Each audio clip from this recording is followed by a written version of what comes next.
तो मार्केट के अंदर आईपीओस की लगातार बारिश हो रही है। और इसी बीच एक ऐसा नाम जो कि हम सबने सुना है कि जिसके आउटलेट्स एंड होर्डिंग्स हम सभी ने देखी है, लेकिन इससे पहले कभी ये नहीं सोचा होगा कि ये एक इंडियन ब्रांड है जिसका नाम है मफ्टी। तो ज़्यादातर लोगों के लिए एक आईपीओ के अंदर लिस्टिंग गेन ही सबसे ज़्यादा मैटर करता है। एंड लिस्टिंग गेन कितना ज़्यादा होगा ये डिपेंड करता है, मेनली डिपेंड करता है ग्रे मार्केट प्रीमियम पर।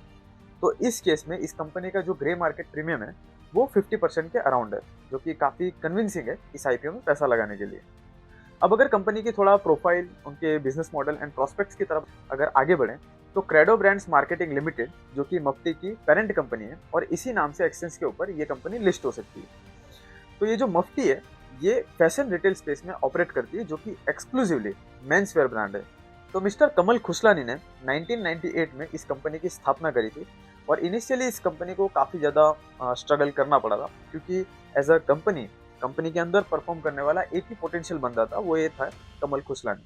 लेकिन फिर सन 2000 के बाद कंपनी ने मार्केट के अंदर एक trust, value and quality gain करना स्टार्ट किया, जिसके बाद से कंपनी के exclusive brand outlets, multi brand outlets and large format of stores खुलने लग गए थे। एंड आज की डेट में भी कंपनी का जो मेन धंधा है वो उनके खुद के आउटलेट्स के थ्रू ही जनरेट होता है।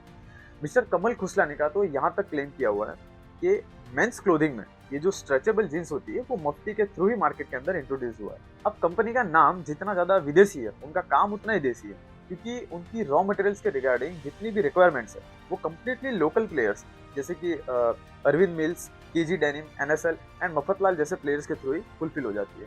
आज की डेट में अगर प्रोडक्ट रेंज की बात करें तो मफ्ती के अंदर 500 से ज़्यादा प्रोडक्ट्स मैन्युफैक्चर्ड होते हैं। फॉर एग्जांपल जैसे कि jeans, trouser, shorts, athleisure, jackets and T shirts etcetera ये सब कुछ शामिल है। अब अगर इस इंडस्ट्री की बात करें तो ये इंडस्ट्री जो है, अपैरल इंडस्ट्री, काफ़ी तेज़ी से ग्रो कर रही है, क्योंकि लोगों की जो डिस्पोजेबल इनकम है वो लगातार ग्रो करती जा रही है।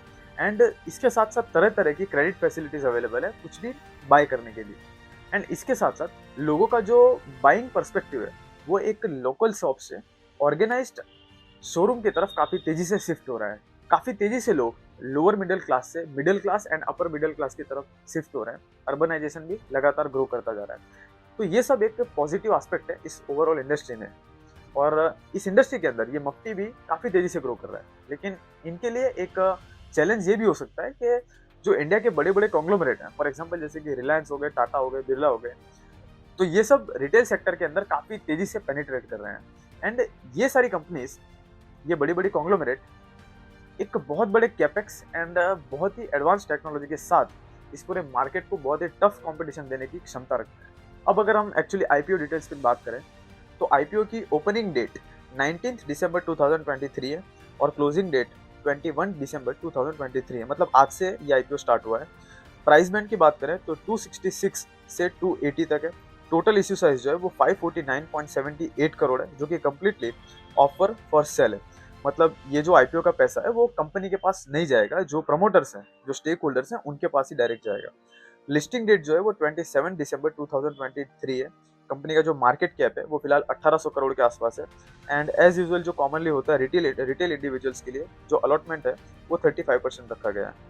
तो अब आ जाते हैं कंपनी के फाइनेंशियल्स पर, जहाँ पे अगर रेवेन्यू की बात करें तो 2019 में 394.74 करोड़ था, 2020 में 449.96 करोड़ था, 2021 में 293.40 करोड़ था, 2022 में 341.17 करोड़ था एंड 2023 में 498.18 करोड़ था।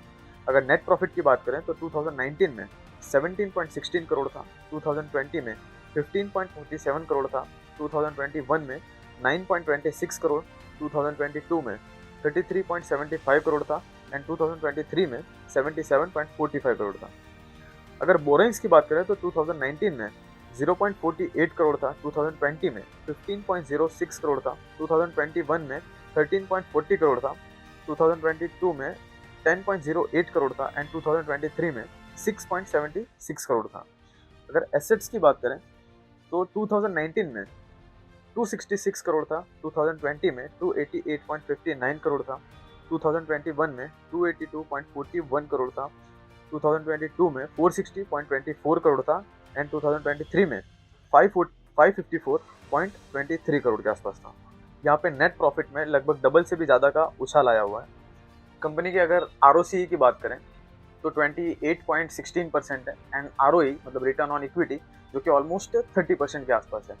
अब अगर प्राइस टू अर्निंग के बेस पे अगर सिर्फ कंपनी का वैल्यूएशन चेक करना हो तो काफ़ी फेयर है, क्योंकि जो इंडस्ट्री पी है वो ऑलमोस्ट 95 टाइम्स के अराउंड है एंड इस कंपनी का जो पी है वो 23.21 टाइम्स के आसपास है।